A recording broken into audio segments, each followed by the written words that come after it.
The Royals get walked off again, and the troubles at Target Field continue. We'll dive into it in this edition of Locked On Royals.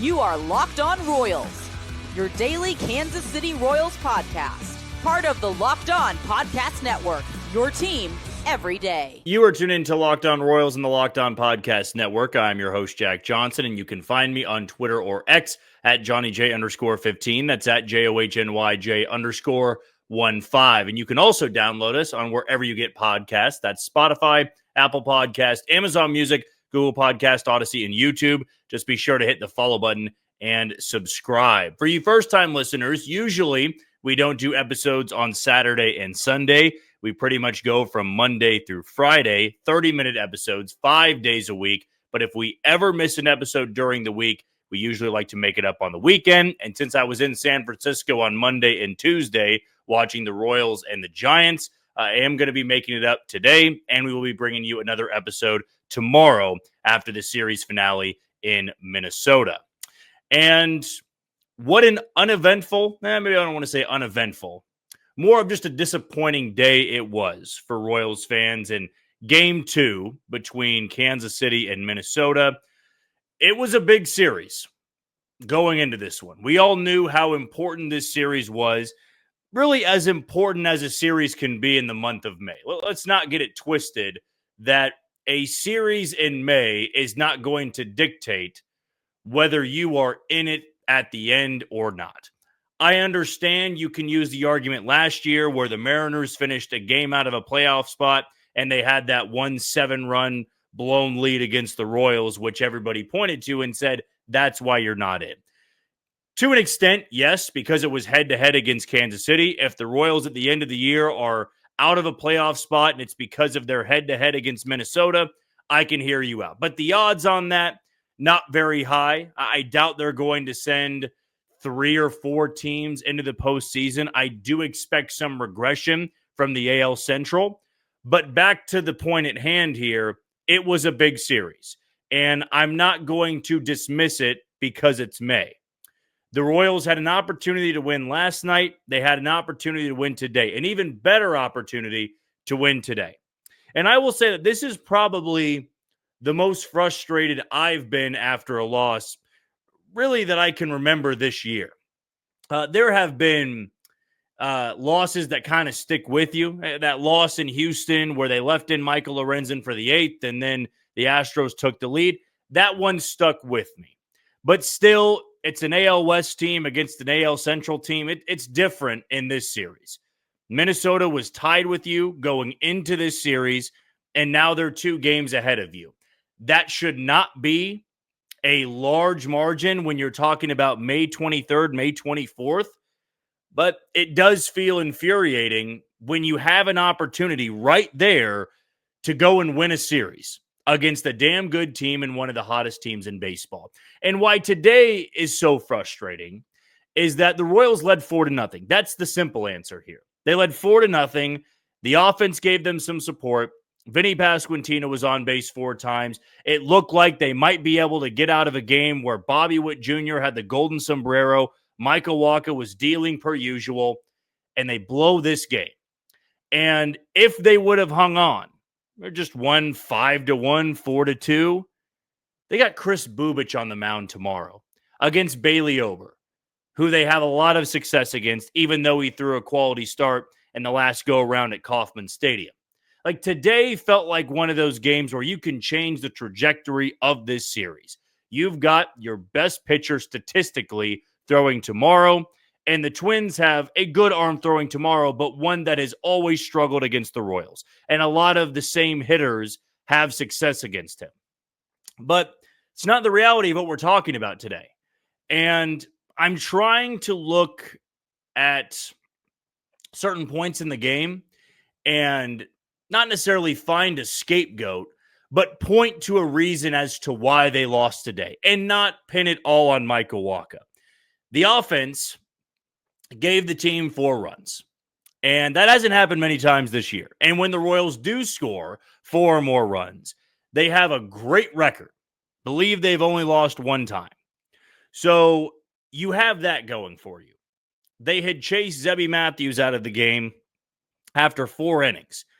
You are facing Topa, who gave up a pair of runs and threw 30-plus pitches in 1 inning. Then you have Alcala coming in, who had a 7-plus ERA. Like, everything was lining up for you to take control of this game and hand it off to the bullpen late and even up this series. But after you have not necessarily the explosion of runs, because it wasn't an explosion of runs, although it does feel like that with the way the Royals offense has been playing, but you're up 4-0.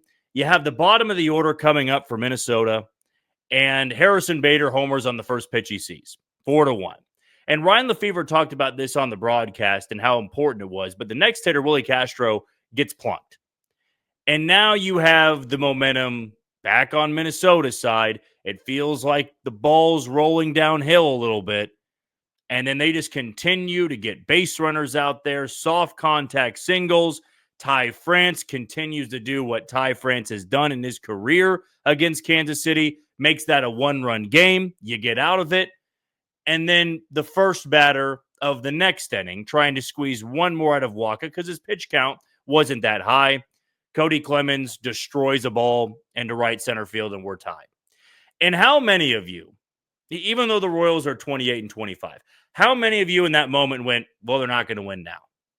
And they may not score another run. Of course, that would be what happened today. Like, if they didn't score another run, they were going to lose.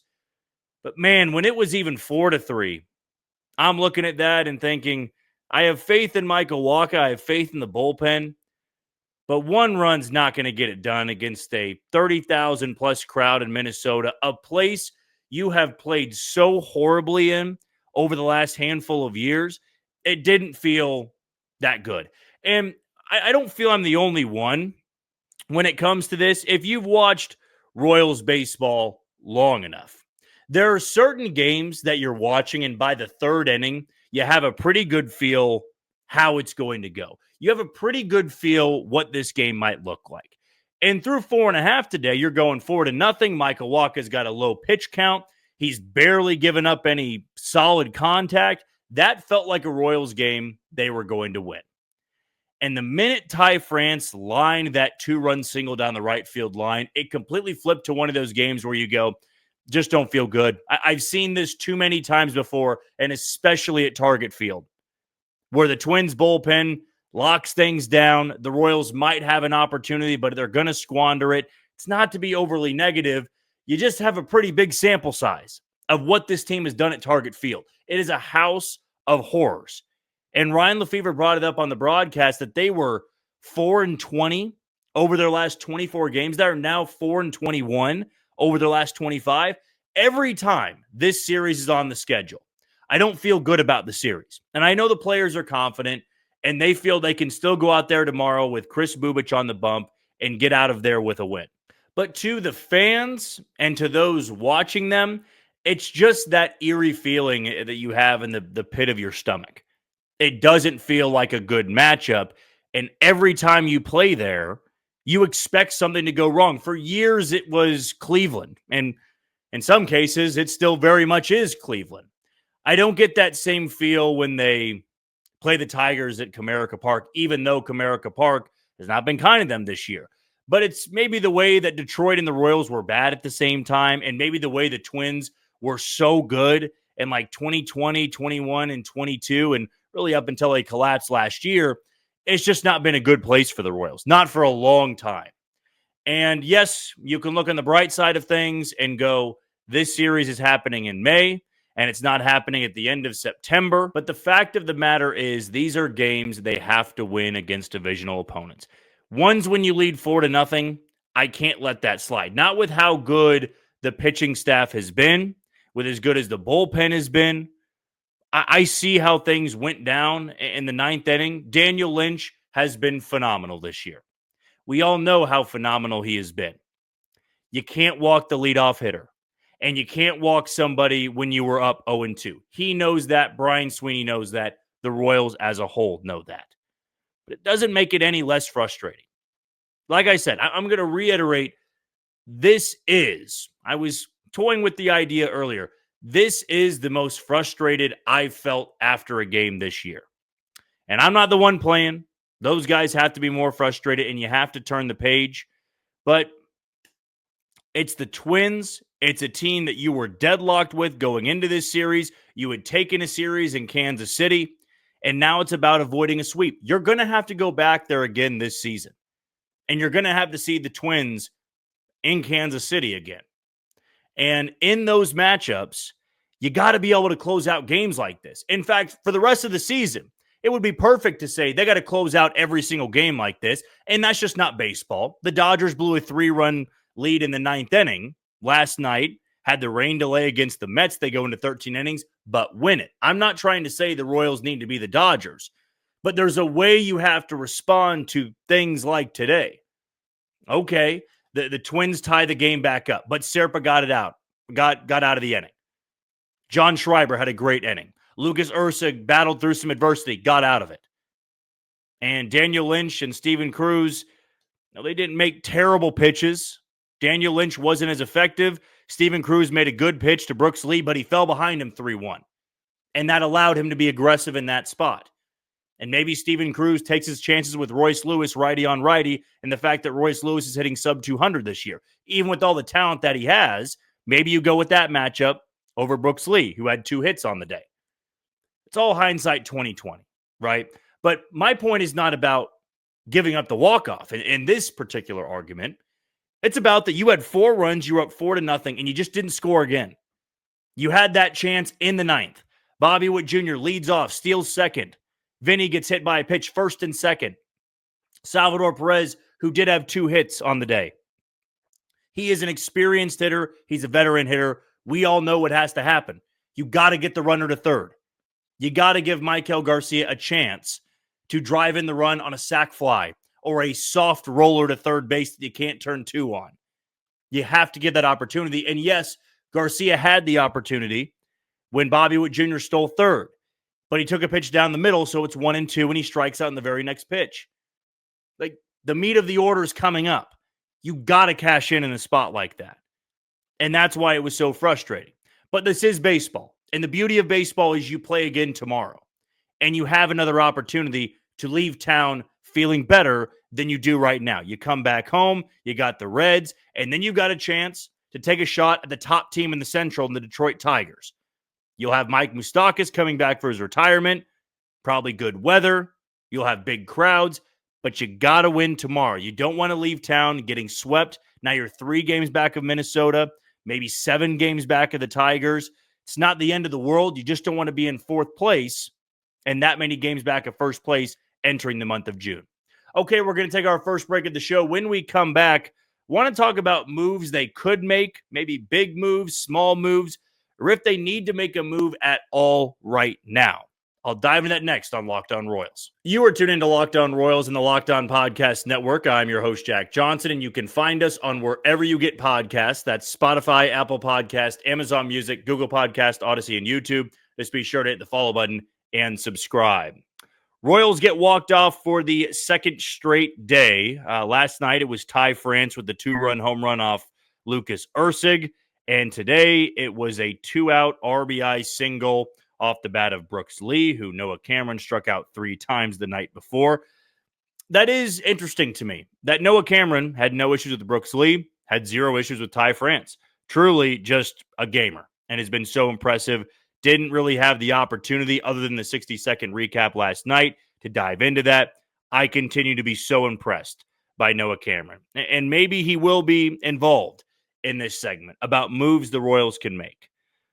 Like I opened up the first segment with, I'm not sure if there is one direct thing I would point to and say that's the reason. On Friday night, it was the offense sucked. The offense sucked after the first inning. That was the easy answer. Today, they strike out 18 times. They leave 12 on base. They scored 4 runs. So the offense did get a little. They did better than they did the night before, but they also struck out 18 times and left 12 on base. So that is a big reason. Michael Wacha, as great as he's been, made a lot of mistakes. A lot of mistakes in the 5th and the 6th inning.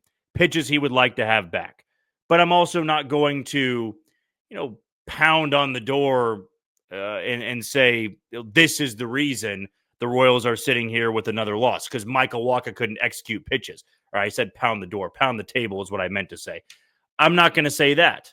I'm not going to be overly upset at Daniel Lynch and Steven Cruz because the offense didn't score after, what was it, the fourth inning or the fifth inning? Yeah, when they got two more in the fifth inning. Like, it's frustrating. And I've said that so many times today. And losses like this spark the question of, well, what do they need to do? Right? Who do they need to move on from? What changes do they need to make? Can they make a trade? Let's start with the trade aspect, because I do get this a lot on Twitter. I get this a lot on YouTube, which is, why is JJ Picollo not making a move? He is seeing this offense continue to sputter, and he's not doing anything about it, right? He's not trying to make a move. He's just sitting back on his hands, and the Royals are going to continue to struggle while this offense sputters around, and they're a bottom offense in the American League and all of baseball as well. But to be aggressive in May, you also need to have a seller that is aggressive. And the Royals have pulled off trades before the deadline and before the month of July. More so when they were a seller, so they were able to meet the needs of a buyer, and they could pull off that trade. If the Royals wanted to go get Taylor Ward, well, the Angels have won 8 in a row, right? Taylor Ward would make this offense better. He would be a solution for a corner outfield spot, and I still believe they'll have their chance to get him at the deadline. But to trade for him right now is pretty hard to do, because the Angels are looking at it and saying, well, we are a playoff team. We're 2 games out of a playoff spot. We've won 8 in a row. Our guys are starting to play better. The offense is coming along. So you can't trade with a team that's 500. Let's look at the Orioles. The Orioles are 16-34, and as I'm recording this episode, they're in the bottom of the first against the Red Sox. They gave up 19 runs the other day in game 1 of a doubleheader to Boston. We know how bad their pitching staff is. The Royals have an abundance of pitching talent. But the Orioles aren't going anywhere this year. We know what the Orioles are. And if they catch fire, maybe they do, and they're back in the market for starting pitching, and that would be an easy trade partner for the Royals. But if you wanted Cedric Mullins, the Orioles may say, well, if you want him now, we also know that other teams are going to want him at the deadline. And we want to make sure we are evaluating all of those options. Think about when you were going to buy something. When you walk into a store, are you the type of person that buys the first thing you like? Or do you like to maybe scan the store a little bit more? Do you like to go through 5, 6, 7 different options? And you might go back to the first option and buy that one. But I'd imagine that's how the Orioles are feeling. They don't want to go into the store, or they don't want to go, in this case, them being sellers, they don't want to go sell something. And the first offer they get, they go, done deal. Because they really value who Cedric Mullins is, or they value what Ryan O'Hearn is. And they know there's going to be other teams that try to put a better offer on the table. And if they don't, well, you can go back to that first offer. But that's why it's hard to find a trade partner who's truly selling at this point in time. Now it comes to the in-house moves, right? Jack Caglione and Cam Devaney. And I do believe Cam Devaney deserves a shot at some point. But is that a big move? Like, does Cam Devaney coming up truly boost the offense, or is he a placeholder? The easy answer would be, well, we don't know until we truly know. And maybe Cam Devaney would be better than Michael Massey. But I would tell you at this point in time, I don't see them moving on from Michael Massey. And they just made the move to DFA Hunter Renfroe. They DFA'd Chris Stratton. They were trimming some of that fat. They were cutting the dead weight. And they still need to give some of these guys time to get hot. Vinny Pasquantino looked hot at the plate. Now he's hitting over 310 in the last 15 games or so. He's caught fire, and that's important. Salvador Perez has had back-to-back good games. It's not everything, but sometimes, even Michael Massey has had a couple of good back-to-back games. What I'm getting at here is, are you in a position where you need to make a move just because nothing's working? You got to throw something at the wall. Can Cam Devaney take his successes in Omaha and bring them to Kansas City? Maybe we all want to find out. And maybe the Royals do too. But their permanent fix for the offense probably isn't here until they have Jack Caglione up there and they acquire another bat or two. Like that, to me, would be their permanent fix. So do you make the move now when you come back home, Cam Devaney's on the roster and you got to get rid of somebody else? Or do you still bank on this turning around? Because they're 28-25. And 28-25 is approximately 33% through the season. I believe that's a big sample size. You know what a lot of these hitters are going to be. But you can also have a bad first half and a strong second half. And do the Royals believe that they are just going through a bad stretch to start the year? Do they really believe that? Or do they feel a bit of desperation? Something's got to work and something's got to change. But what's the obvious answer? Garcia's playing well. Bobby Witt Jr. is playing well. Vinny's heating up. Salvi might be heating up. Kyle Isbell's been great. Now, Drew Waters has been better than we expected. Mark Canha is hitting above 280. He's not an everyday starter, but is it Michael Massey? Do you go to Massey and say, well, we got to get you resituated? I mean, maybe you do, and maybe Cam Devaney's the answer. Maybe we have to see what Nick Lofton can bring this team first.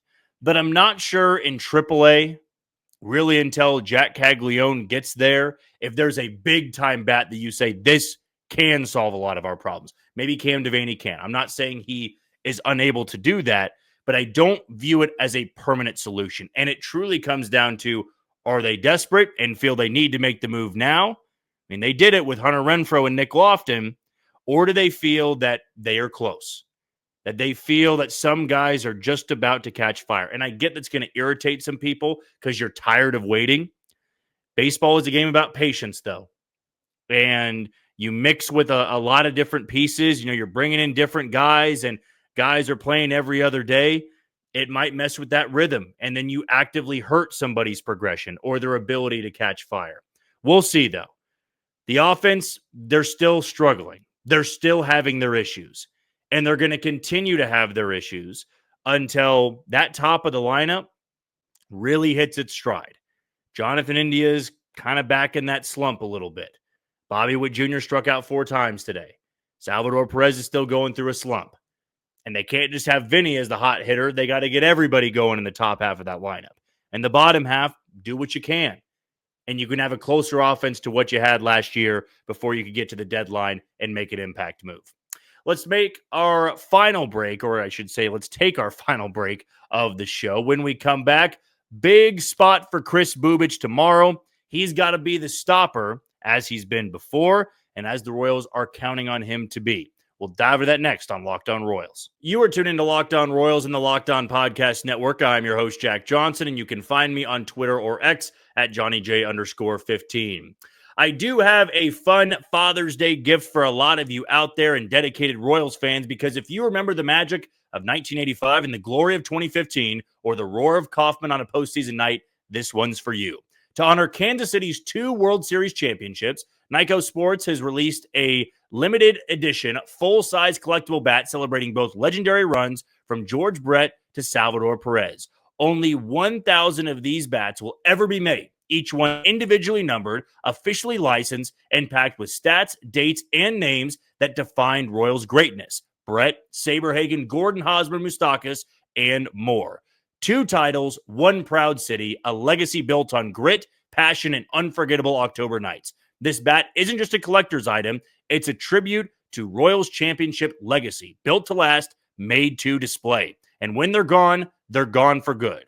Visit NycoSports.com, that's NIKCO Sports.com, and use promo code LOCKED at checkout to save $10. Again, that's NycoSports.com, promo code LOCKED. And if you grow up on Royals baseball, if you watch those champagne celebrations with your family, this is your chance to own your own piece. And you can always go to my Twitter handle, put out a picture of that bat, so you can head to that little link, put in that promo code, and you can get $10 off for a great Father's Day item.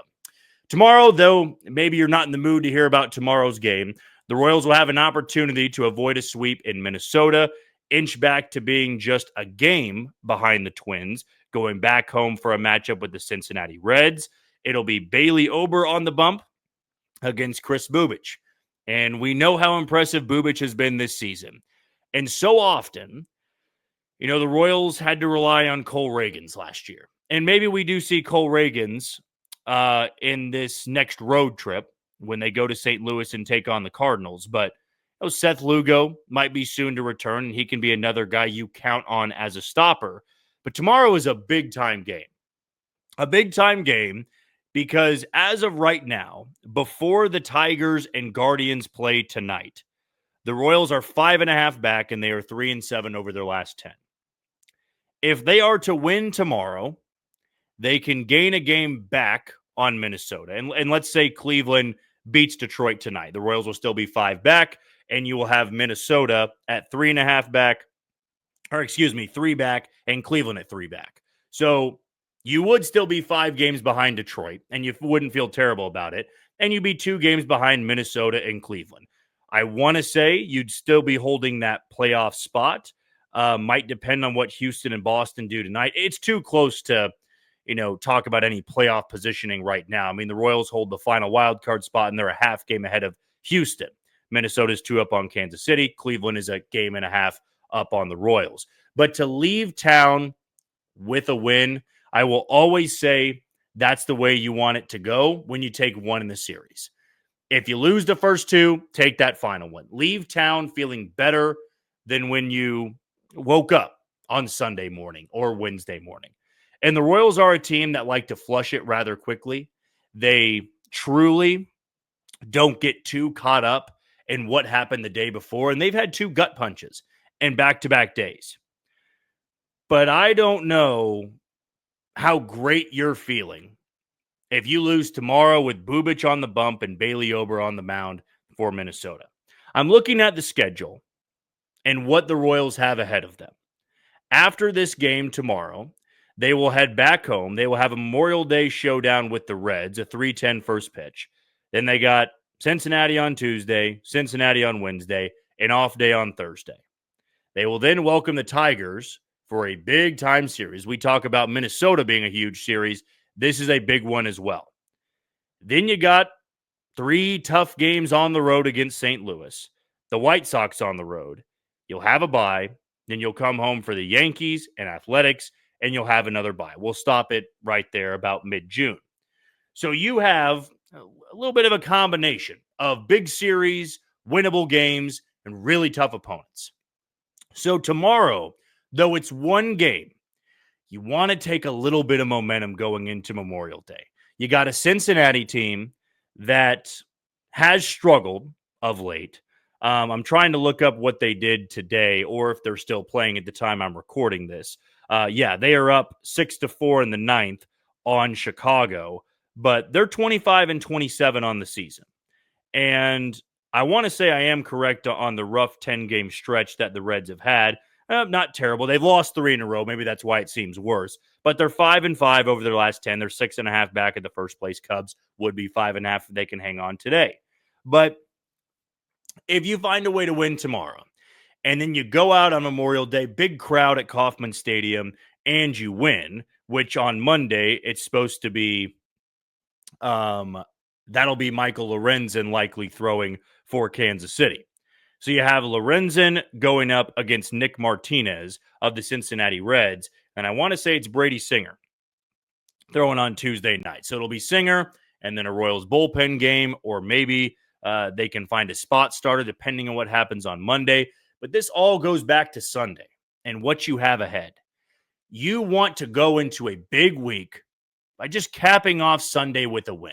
It's not been a pretty series. We all know that. And Target Field has been a house of horrors, as I said, all the way back in the first segment. The good news is you will not see Target Field again until August 8th, 9th, and 10th. That's the only other time you have to go there. It'll be a long time before you have to see the Twins in Minnesota. But that shouldn't be a worry of yours. That shouldn't be a focus of yours. You got to beat good teams, and there are good teams on the horizon. You got to beat one tomorrow. And you have a scrappy Reds team, and a Reds team that has star power, but then you got the Tigers rolling in the town. And you don't want to screw around and drop 2 of 3 to Detroit or worse, get swept. You got to find some momentum. The Royals have really struggled to find momentum ever since that Saturday loss in Game 2 against Boston. They lost that series then. Then they lost another series to Houston. And they lost a series to St. Louis. They did take the series against San Francisco, but now they're on the cusp of getting swept against Minnesota. I know expecting 16 out of 18 is a lot, but you got to play better baseball than you are right now. Tomorrow, a first pitch of 1:10 p.m. Central Time. Kris Bubic will go up against Bailey Ober. Well, that'll do it for another edition of Locked On Royals and the Locked On Podcast Network. I've been your host, Jack Johnson. Tomorrow, we'll give you a full breakdown of what happened in the series finale and look ahead to Memorial Day and what they got going on with the Cincinnati Reds, and maybe take a little bit of a sneak peek into that upcoming matchup against the Detroit Tigers. But until tomorrow, you take it easy, Kansas City.